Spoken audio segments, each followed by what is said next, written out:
Bonjour à tous. Alors aujourd'hui, on se retrouve pour un podcast repos de l'appareil digestif.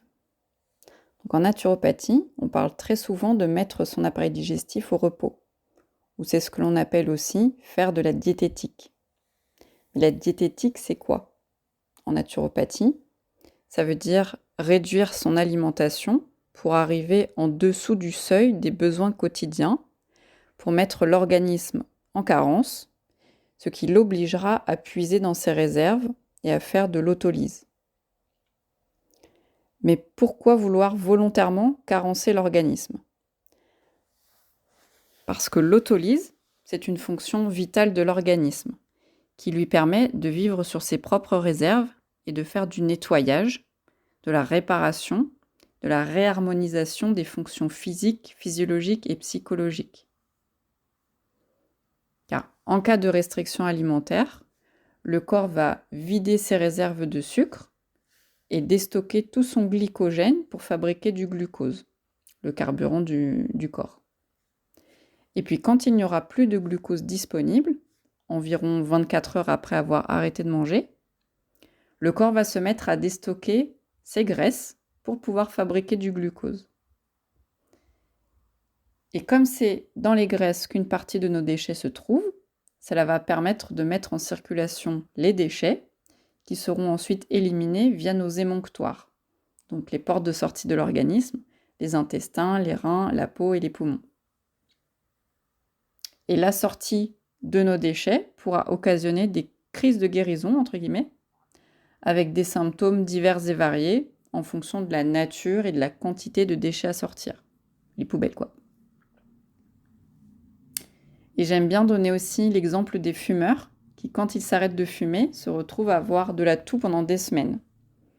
Il s'agit en fait d'une crise d'élimination, car arrêter le tabac, c'est arrêter d'apporter des toxiques au niveau pulmonaire, et nos poumons pourront enfin se charger d'éliminer tous ces goudrons et autres poisons accumulés, ce qui explique le phénomène de toux persistante pendant des semaines. Donc, lors de l'autolyse, les premiers déchets éliminés seront ceux qui sont en circulation dans le sang, la lymphe, comme par exemple le cholestérol et l'urée. Et ensuite, si la restriction alimentaire se poursuit, on pourra éliminer des déchets qui sont stagnants dans les cellules. Et puis ensuite, on pourra éliminer les déchets accumulés dans des kystes, dans des fibromes ou des tumeurs. La réduction alimentaire va également permettre d'économiser de l'énergie nerveuse et glandulaire. Et plus on a d'énergie, mieux on pourra éliminer nos déchets. Donc c'est un cercle vertueux.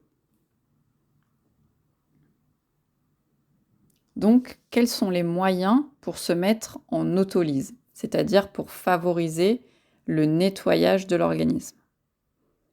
Tout d'abord, on a les régimes restrictifs. Donc ça va être soit de réduire son alimentation en termes de quantité, ça peut être par exemple supprimer un repas, manger moins que nos besoins, ou limiter les mélanges d'aliments incompatibles, comme on l'a déjà vu avec par exemple l'amidon et les protéines qui sont incompatibles. Donc les pâtes et le steak, ça se digère pas bien dans notre système digestif et ça occasionne des déchets.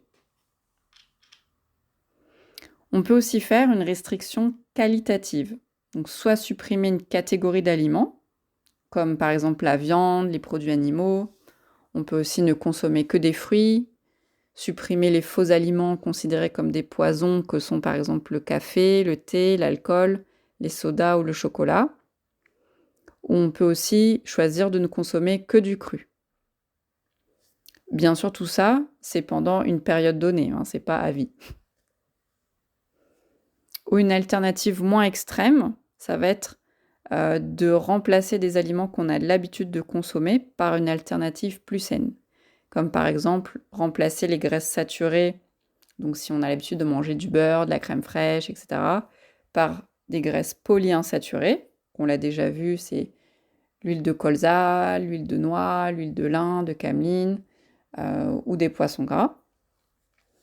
On peut aussi remplacer le sucre blanc par des sucres naturels et non transformés, ou encore remplacer la viande par le poisson blanc. Donc cette alternative moins extrême, ça concerne surtout des personnes qui ne sont pas encore en hygiène de vie. La deuxième technique pour se mettre en autolyse, c'est de faire des monodiètes. Donc les monodiètes, c'est quoi? Ça consiste en ne consommer qu'un seul aliment pendant au moins 24 heures, et puis on peut le faire plusieurs jours. Cette technique permet une désintoxication plus importante que la restriction. Alors bien sûr, on choisira des aliments non encrassants pour l'organisme.